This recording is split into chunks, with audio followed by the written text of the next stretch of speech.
Alright, so if you guys take a look at this packaging, or this fill, if you could see the nozzle's kind of a little bit towards the right of all these holes. Everything's kind of on the right side of the holes.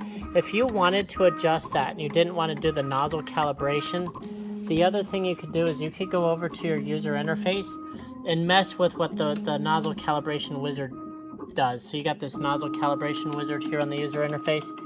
If you wanted to manually adjust that, you can by using these two here. So the X nozzle offset, what that does is if the higher this number goes, the more the nozzle's going to go towards the left of the packaging. The lower that number is, it goes to the right of the packaging.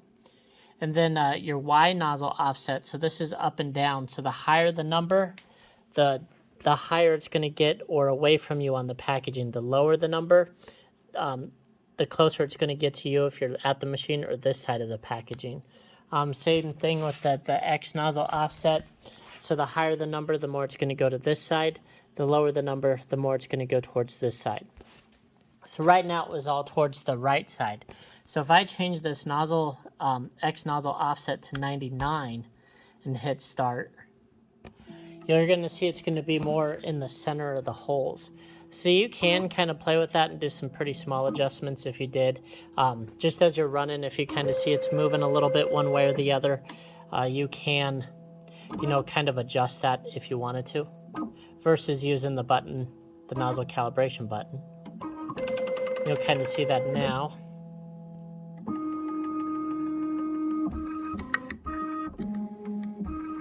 So you can see we're a little bit more towards the center as it's going down.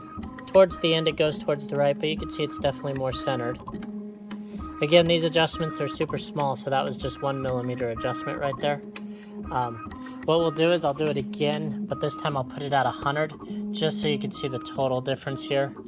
Another thing you can mess with is your nozzle down distance. So right now I have it at 21. I could increase that number if I wanted the number or the nozzle to go down further, and that's going to be in millimeters as well.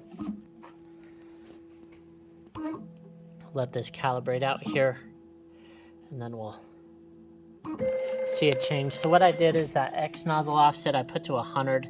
If we started at 98, it was all the way to the right side. Went to 99, still a little bit to the right, but a little better. Now we're going to be at 100.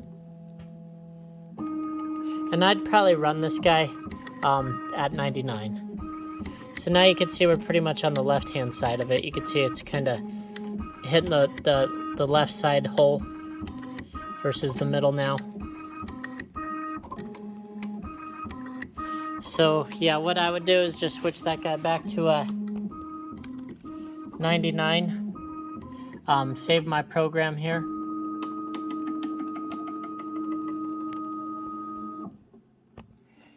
Replace it and basically run from there. So now everything's saved at 99.12. I'm good to go.